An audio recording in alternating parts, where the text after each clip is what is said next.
What's up, y'all? This is Ty. I am here to review why am I doing that with my hands? I don't know, but I always do that. But I am here to review season 1, episode 8 of Our Kind of People. Yes, I am. And this is the 8th episode, yes, of Our Kind of People, the soap opera drama that comes on Fox. Pretty good show. But before I get into that, I got to give a shout out to my lovely subscribers. You hold me down in the comment section. We are 824 strong right now. And we did that kind of quickly. Thank you for that. I do appreciate it. They told me nobody come to see Otis, but y'all came to see Otis. So I appreciate it. Thank you. Thank you for doing that. And so shout outs to all of you. You hold me down. So, it's people like Savannah Rivers Amore, House of Sir James, R.C. Kroger, Miss Tasha, Rhonda Shaking My Head, Lamont Simpson, Simply Be Yourself 100, June BLC, and Atif. It's people like them. Thank you all. And all the rest of you. It's so many to name. I do appreciate y'all holding me down in the comment section, subscribing, keeping me entertained in the comment section. I appreciate that. It's so much fun. Listen, y'all could be a part of the fun too by doing what? Bam! Hitting that subscribe button. That's what you got to do. Like that. That's all you got to do. Hit the subscribe button. And we're going to have a good time. We're going to have a good time. There's no negativity over here. We don't argue, fuss, and fight. We don't do all that. And if you come at me, guess what? I don't know you personally. So I'm not going to argue with you. We're not doing that in the comment section. It's not happening. I'm just going to delete it. Or just ignore it. I don't do the back and forth, negative back and forth. That's not what I'm about over here. I'm too old for that. I got enough gray hair. I'm too old for that. I ain't got time for that. But anyway, thank you for being a part of this and keeping this channel going and growing. I do appreciate that. 824 subscribers right now. We can keep it going. Yeah, that's right. So let's get on down to this episode. I must say this, are y'all still watching this show like that? Because I don't hear my friends talking about it anymore. And I had a coworker that always talked about it. And we're only 8 episodes in. I'm still watching. I'm still enjoying the show. But I don't hear people talking about it like that anymore. But anyway, we're seeing what I'm liking about this. And I'm liking the relationship that Angela and Leah are having. Because, they were at each other's throat when the show began. Because the original premise, it seemed like the beginning, the first few episodes, it was the black girl from Boston comes up to Martha's Vineyard to deal with the blocks, because there's the blacks and there's the blocks, them, the bougie. That's what I call them, the blocks. Because I've dealt with, and I know a lot of them like that. And that's just my little joke. I said, you black and that one's block. Because that's the snooty hoity-toity. So that was what the premise. But now we're seeing them bonding over some things too. But the episode starts off with their daddy, Teddy. He's out of the hospital now. And he's, trying to get back on his feet. He has a conversation with his daughter, Leah. He tells Leah, listen, I know your husband has caused a strain and hurt and pain, and so have I. And, since I got sick and he brought his old ex-wife in here to do this story on me, and it hurt the company, but I got faith in you. I believe in you. You are the future of this company, and you can take us back to where we need to be. You can get us back to where we need to be. So, little girl, get on up there, get in that, go to those board of directors and tell them that you're going to bring this company back on its feet. You can do it because you are the future of this company. That's basically what he told her in a nutshell. He pretty much told her that. And he even had a conversation. He pretty much told her that. He's pretty much, Teddy is really on it right now. And just so you know, for those of you, because somebody mentioned it one time before, I don't go in order scene by scene.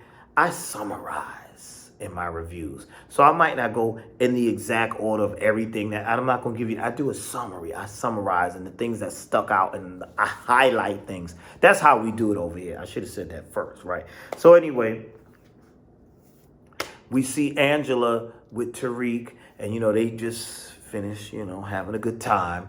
And she's trying to talk to him about his issues or whatever, because he lost his daddy but he thought his daddy was killed one way, but he finds out his daddy committed suicide. And so that's a lot to take in and a lot to deal with. So now we see, like, it's Teddy's, ever since this, he's been sick and getting out of the hospital now, he's just trying to make things right.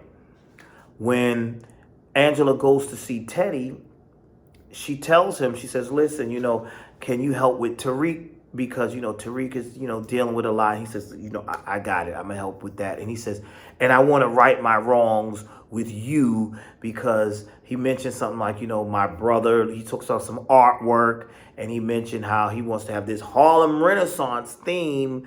And, he's trying to get this painting back that his brother loved, his late brother Lewis. And he said, listen, me and Lewis, I didn't right my wrongs with him, but after getting sick and all that, I got to right my wrongs with you, your sister, and all of that. And he says, I'm going to make it up to you. And, come on down to my Harlem Renaissance birthday party. Come on down, daughter. That's what he tells her. Come on down. And then we see, he tell her, they said, you got to come on down here. And I said, look, Teddy is really trying to redeem himself after causing all this discourse over the years with all the stuff that he's done. He's really trying to turn over this new leaf and be this new nice guy and all this. We see him also tell Tariq, listen, when Tariq goes to him to apologize and says, listen, I think I'm the one who caused your heart attack. He says, no. It's my fault because I should have been truthful to you about how your father died with the suicide, but I was trying to protect you. Then he tells him, listen, I need you to get your head in the game because I need you to, these business propositions I have for you, you got to be right. You got to be strong. You got to be right. I know it's painful, but I'm here for you. So I said, look at Teddy. Teddy's being good. Not so fast. Because I knew that mean Teddy was going to come out. I knew he was going to come out. So Raymond is back in town. He came home after, see, I'm going to tie it all in. You're going to see how I tie it in. He comes home after, Leah told him, scram, get out of here, because, that whole embarrassing thing. You got your ex-wife exposing my family's business, is hurting the company, and then my sister caught you kissing on this girl, and then we had that whole big thing in the elevator, the big fight where Angela hit him, which kind of reminiscent to remember Beyonce and Solange and Jay-Z in the elevator. That's where they got that from. They just reenacted that for this. So she's like, now you want to come back in here? So he says, listen, you told me to take a break. I took a break, but I'm back. I'm a family man. I'm here for us. She said, listen, with the stuff you put me through, I don't want to be bothered. She's pissed off, whatever.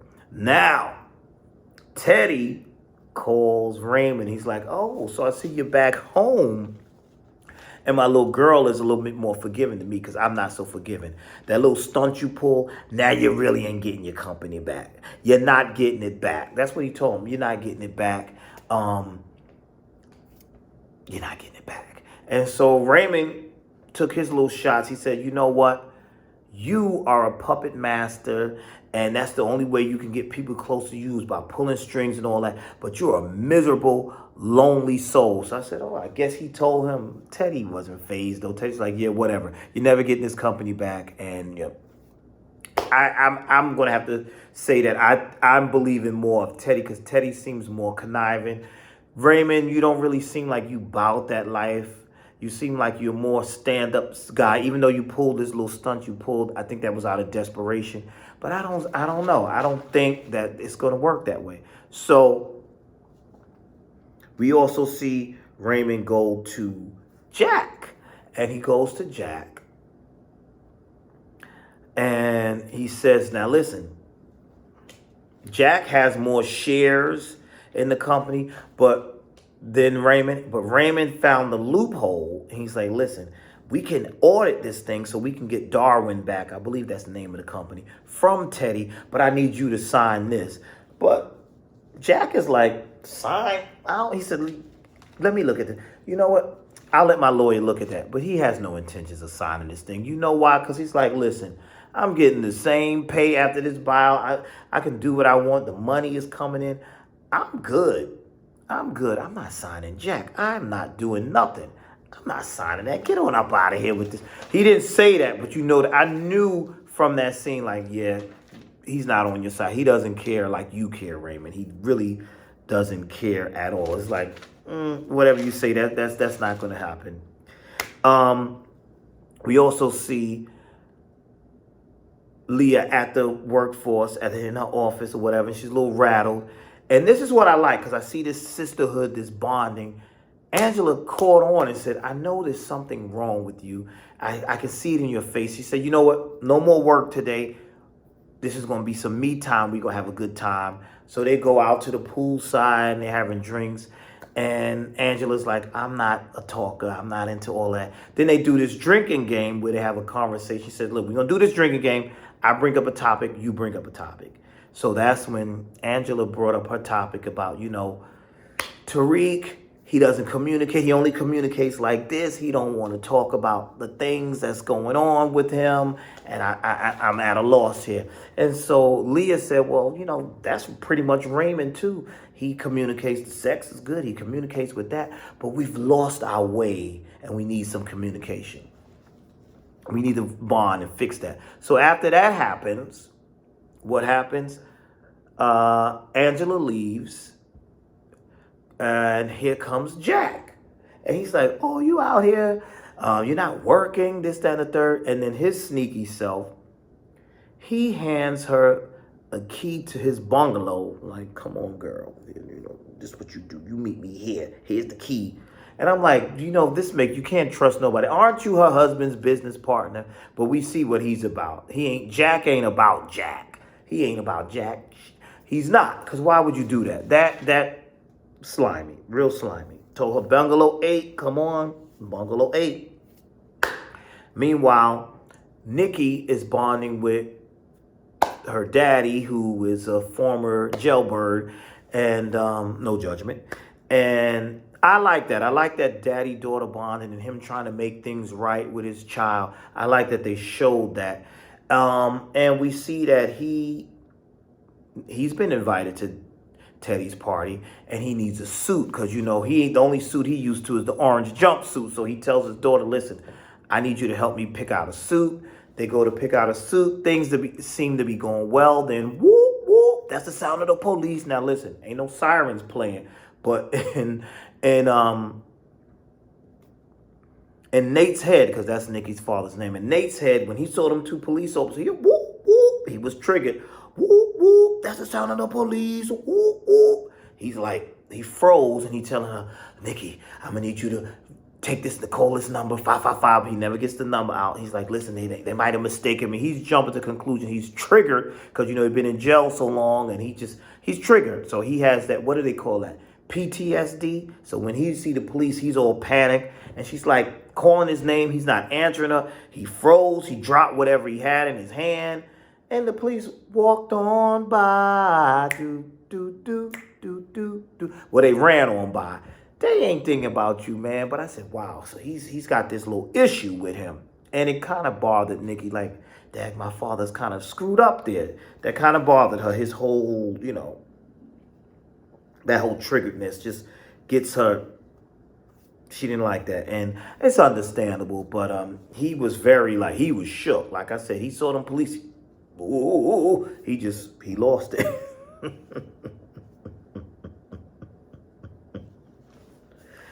Oh, and guess who gets a storyline? Q, Raymond and Leah's son, finally gets a storyline. So he's liking a little pretty chocolate girl named Simone. She, if I'm not mistaken, y'all correct me in the comment section, she happens to be Jackie's granddaughter, and Jackie's the woman who's like head of housekeeping or something.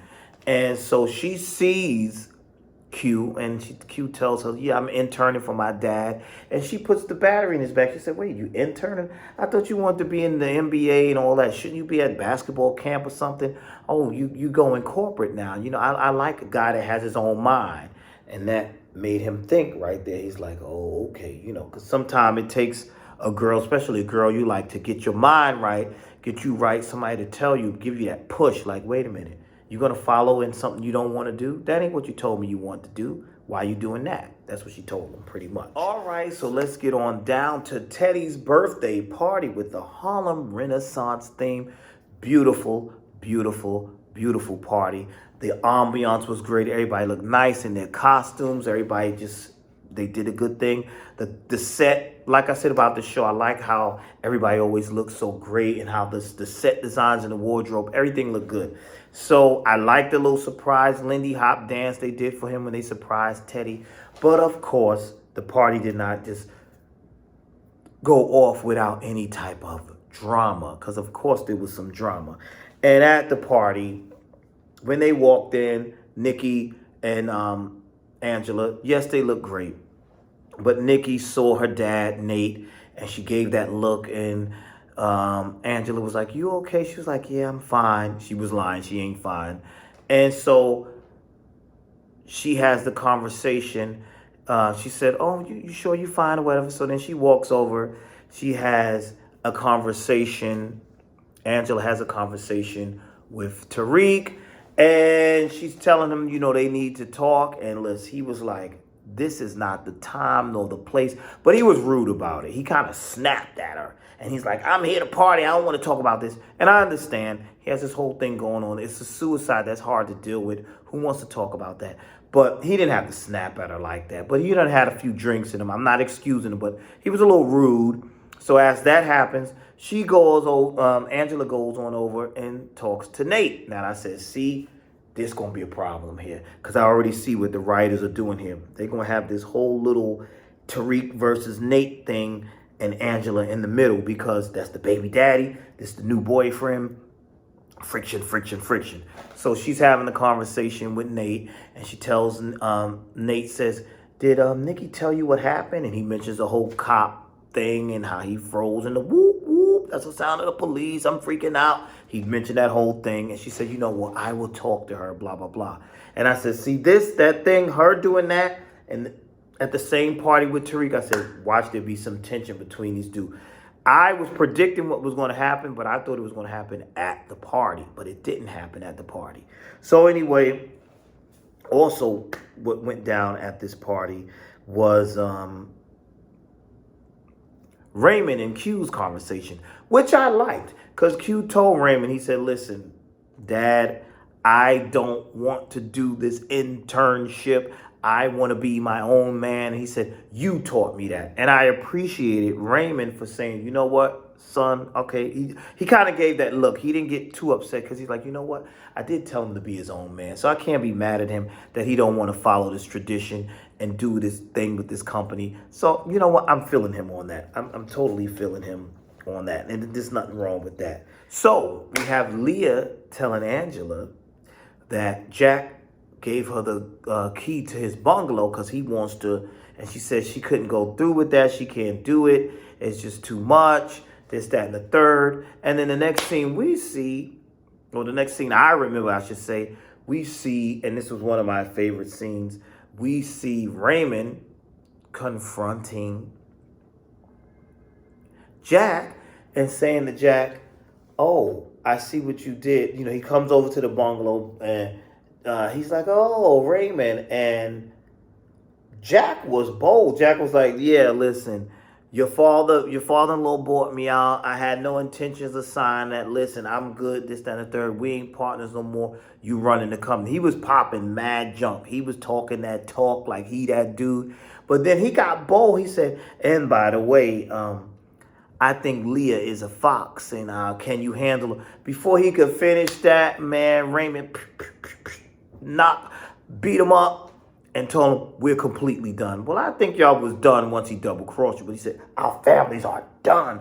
But he knocked him out, and Jack deserved that. So I was like, oh, okay.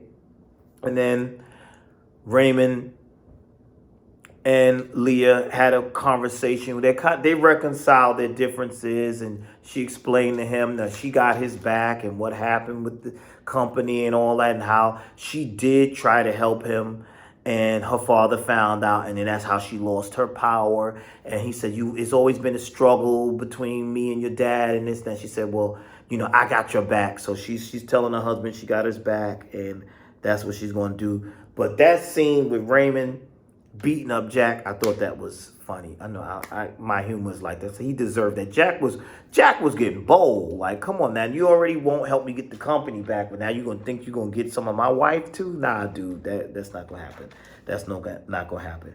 Now here comes Lil Daddy's girl, Lauren, because I'm skipping something. Let me go back a little bit. So now that party was over with, but there's an after party that the youngsters are going to down at the beach. And I thought this was funny because Q liked Simone and he thought he was going to make his moves, telling her, he said, listen, I did it. I told my dad that I wasn't going to do the internship, this, that, and the third. And he's inviting her, look, won't you come on out with me to this after party? And they got close to kissing, but Grandma stopped all that. Jackie was like, I don't say nothing when you mess with the other girl, but you won't get this one. Not my granddaughter. And scram, that's what she tells him. Then we go to a scene where we see Daddy's little girl, Lauren, who is Raymond's daughter, in the car, in her mom's car. And she's like, Q, come on, come on. We borrowed Mom's car. And she sees the bungalow key card and she decides to pick the car. I don't know who does that. She sees that. She's like, oh, let me call. And she calls. And of course, they said, I'm sorry, Mr. Harlow is not here. And she's like, Jack Harlow? That scene was a little corny to me. I was like, who would even saw the card and thought to pick it up and go, come on. So I get, what's she going to do? I guess she's going to tell her father that Jack was messing with the mom or something. She going to, what are you going to do? Are you going to instigate that? Mind your business. Mind your business. Get out of it. They already reconciled and Jack has already been beat up. Now we go to the final scene of the night. And this is, I don't know how I felt about this with Angela offering to have, what's his face, Nate come stay with them so that, they can raise this daughter. I kind of understand it, but it don't. You got this thing going on with Tariq, and you think you're going to have the baby daddy move back in. And I agree with Nate when he was like, I don't need no handouts and this, that, and the third. So as they're having that conversation, in walks Tariq. I'm ready to talk now. He's a little tipsy. But when he saw baby daddy over there, the jealousy alarm went off. What? Who? Your baby daddy is here? Sometimes us men, we get stupid like that. Like, it's like, hold on. He here? And I'm trying to, and y'all all talking soft and all this. Nah. So he kind of bucked up at Nate like, nah, you, what is this? And Nate was like, she told you to leave. And Nate didn't flinch. Nate like, look, I've been in jail. You ain't nothing, rich boy. You don't scare me. That's what he was thinking. And so he told him, you ain't even worth it. She told, you need to leave. She told him, you need to leave. You drunk right here. He said, nah. He was getting real rude. And he said, you know what? Nate told him, he said, you're not worth it. Drunk Tariq was like, y'all are not worth it. And stormed out. So see, like I said, there was going to be that tension. I knew that was going to happen. I said they're going to have some tension between these two. That's what the writer's about to do. I knew that's what they was going to do. So that was pretty much the episode. Pretty decent episode. We got to see what's going to happen next week. Tell me your thoughts. Did you enjoy the episode? What do you think is going to happen next? And that's it. That's all I got. So thank you for watching. Again, please like, comment, subscribe. Check out my other videos. And I will see you all in the next video.